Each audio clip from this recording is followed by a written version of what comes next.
यहाँ पर सवाल पूछा गया है कुछ एक स्पीशीज को लेके और उनके कैरेक्टरिस्टिक्स को लेके। देखते हैं क्या एग्जैक्टली पूछा गया है। So consider the following bats, bears and rodents. The phenomena of hibernation can be observed in which of the above animals. तो तीनों ही एनिमल्स जो है, बैट्स, बियर्स एंड रोडेंट्स, ये हाइबरनेट करते हैं। तो आंसर हो जाएगा आपका ऑप्शन सी, 1, 2 एंड 3। क्या क्या कीवर्ड्स और कॉन्सेप्ट यहाँ से आपको पिक करने होंगे? तो सबसे पहले तो आपको हाइबरनेशन समझना होगा क्या होता है, किन किन प्रकार के हाइबरनेशन होते हैं वो ध्यान में रखने होंगे, क्योंकि अगला सवाल हो सकता है उस टाइप ऑफ हाइबरनेशन पर पूछ लिया जाए।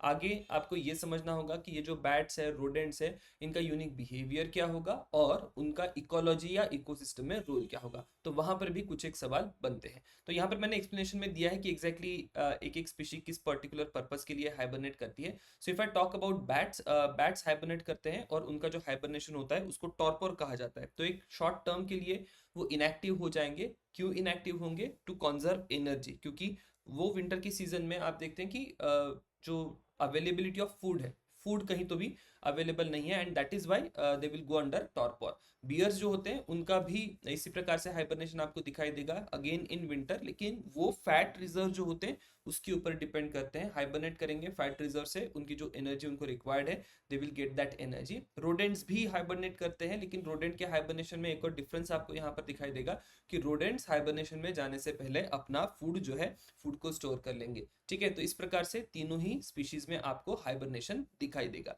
Then comes the question, value addition में आपको देखना होगा कि ये एनिमल्स हाइबरनेट क्यों करते हैं। तो मान लीजिए हार्श कंडीशंस है या फूड स्कार्सिटी है, तो उस पर्टिकुलर केस में एनर्जी कॉन्जर्व करने के लिए और सरवाइव करने के लिए एनिमल्स हाइबरनेट करते हैं। किन किन प्रकार का हाइबरनेशन होता है? तो सबसे पहला हाइबरनेशन होगा दैट इज ऑब्लिगेट हाइबरनेशन। तो ये जनरली रेगुलर और सीजनल हाइबरनेशन होता है। मतलब तो कोई भी एक सीजन से दूसरे सीजन में जाएगा, जनरली विंटर में हाइबरनेट करते हैं। तो जैसे ही विंटर सीजन की शुरुआत होती है, this particular animals will go under hibernation. तो जनरली स्क्विरल्स वगैरह जो होंगे इस प्रकार का हाइबरनेशन करते हैं। Then there is something called as facultative hibernation. मान लीजिए एटमॉस्फेयर में एक्सट्रीम कंडीशन जैसे ही क्रिएट हो जाती है, लाइक सीवियर कोल्ड की कंडीशन अगर क्रिएट हो जाए, तो बियर्स जो होंगे वो हाइबरनेट करेंगे, और इस प्रकार की जो प्रोसेस होगी उसको हम कहेंगे कि ये फैकल्टेटिव हाइबरनेशन है। Again next term is torpor. Short term inactivity का जो पीरियड होता है, जनरली बैट्स में वगैरह इस प्रकार का पीरियड देखा जाता है, तो उसको हम लोग टॉर्पोर कहेंगे। ब्रमेशन आपके रेप्टाइल्स में देखा जाता है। कोई जो स्नेक्स होंगे उनमें भी ब्रमेशन की कंडीशन देखी जाती है। द हिंदू में आई गेस फेब या मार्च के महीने में ब्रमेशन के ऊपर एक आर्टिकल भी आया था साइंस वाले पेज पे। तो वहां पर ये दिया था कि ब्रमेशन एग्जैक्टली क्या होता है। तो आपको सिंपली इतना ही याद रखना है कि जो रेप्टाइल्स होते हैं, रेप्टाइल्स का जो हाइबरनेशन होगा उसको हम लोग कहेंगे कि वो ब्रमेशन है। फाइन। देन एस्टिवेशन करके एक टर्म यहाँ पर यूज करी गई है। तो जो भी एक्वेटिक एनिमल्स होते हैं या इंसेक्ट्स होते हैं, कोई अगर हीट या ड्रॉट की एक्सट्रीम कंडीशन डेवलप हो जाए, वाटर स्कार्सिटी हो, तो उस पर्टिकुलर कंडीशन में ये एनिमल्स जो हाइबरनेशन करेंगे, जनरली ये मड के नीचे चले जाते हैं, तो उसको हम लोग कहेंगे कि ये एस्टिवेशन है। कई सारे जो आपके टर्टल्स होते हैं, टर्टल्स में भी इस प्रकार की फिनोमिना देखी जाती है। सो दैट इज अबाउट कि how these animals hibernate. Then when it comes to different type of animal जो hibernation करते हैं, तो बस एक बार पढ़ लीजिएगा, ध्यान में रखिएगा। आई डू नॉट थिंक कि अभी एक और बार इस प्रकार से पूछेंगे कि कौन कौन से एनिमल्स जो है वो हाइबरनेट करते हैं। तो ये तो हो गया हाइबरनेशन को लेके आपको क्या कंटेंट डेवलप करना था। बात करते हैं यूनिक बिहेवियरल फीचर्स बैट्स की, और साथ ही में उनका इकोलॉजी में क्या रोल होगा उसको लेके भी एक दो चीजें आपको ध्यान में रखनी होगी। सबसे पहले इको लोकेशन टेक्निक का यूज करते हैं, क्योंकि उनको जो नेविगेशन होता है रात के समय, कई बार हंटिंग वगैरह करते हैं, तो उसमें वो अपना साउंड की मदद से नेविगेट करेंगे। साउंड की मदद से उनका जो प्रे है उसको आइडेंटिफाई करेंगे, या उनकी जो कई फूड है उसको आइडेंटिफाई करेंगे, और उस पूरी प्रोसेस को हम लोग कहेंगे कि दैट इज इको लोकेशन।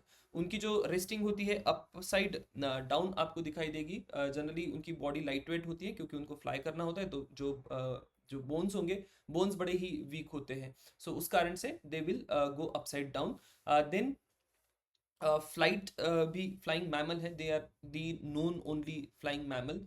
अच्छी फ्लाइट होती है उनकी, हाइबरनेशन करते हैं, already we have talked about it. Social living होती है, मोस्ट इंपॉर्टेंटली पॉलिनेशन में रोल प्ले करेंगे। ठीक है, इसके ऊपर ऑलरेडी 2012 में सवाल पूछा गया था। वेम्पायरिज्म, कुछ एक एनिमल्स होते हैं साउथ अमेरिका में, कुछ एक बैट्स है जो कि एनिमल ब्लड पर फीड करते हैं, और यहाँ से फिर वैम्पायरिज्म आप न्यूज़ में आते हुए देखेंगे। द हिंदू में एक न्यूज़ भी रही है, social relationship help vampire bats facilitated unusual blood diets करके एक न्यूज़ आर्टिकल आया था, that is again in the month of November. अब इतना न्यूज़ आर्टिकल को पढ़ने की ज़रूरत नहीं है, सवाल अगर यहाँ पर पूछा गया तो यही पूछा गया क्या बैट्स जो है एनिमल पर फीड करते हैं या नहीं करते हैं, तो उसको आप में ध्यान में रखना होगा। Not all bats will feed on animal blood, there are some species, कुछ एक स्पीशीज है जो ब्लड के ऊपर फीड करेगी, तो उसको हम लोग कहेंगे कि वैम्पायरिज्म है। They have strong immunity as well, और स्ट्रॉन्ग इम्यूनिटी होने के कारण दे आर ऑफन रिजर्वायर्स होते हैं डिसीज के या वायरसेस के या बैक्टीरिया के। तो ऑलरेडी हम लोग कोविड के बारे में कई सारी चीजें यहाँ पर सुन चुके हैं, तो उसको लेके भी फिर कई एक सवाल बन सकता है। रोडेंट्स के बारे में भी कुछ एक चीजें ध्यान में रखनी होगी। उनकी नाविंग की हैबिट होती है, कंटिन्यूसली उनके जो इंसिजर्स होंगे वो ग्नॉ करते रहेंगे। फूड होर्डिंग भी करते हैं, ये बड़ा इंपॉर्टेंट पॉइंट है, आप आपके आस पड़ोस में देख भी सकते हैं। रिप्रोडक्टिव रेट बहुत ज़्यादा होता है, पॉपुलेशन बहुत आसानी से उनका बर्स्ट हो जाता है। सोशल स्ट्रक्चर्स भी होते हैं,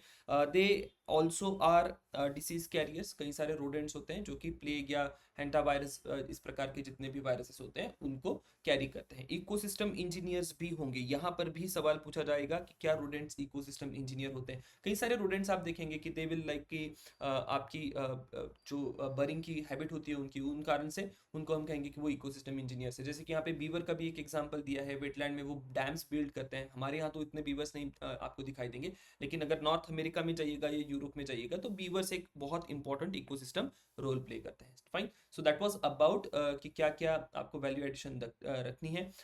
ये न्यूज़ आर्टिकल्स जो आए हैं उनको मैंने यहाँ पर पिन किया है। ब्रमेशन ऑलरेडी बता चुका हूँ कि ब्रमेशन एग्जैक्टली क्या होता है।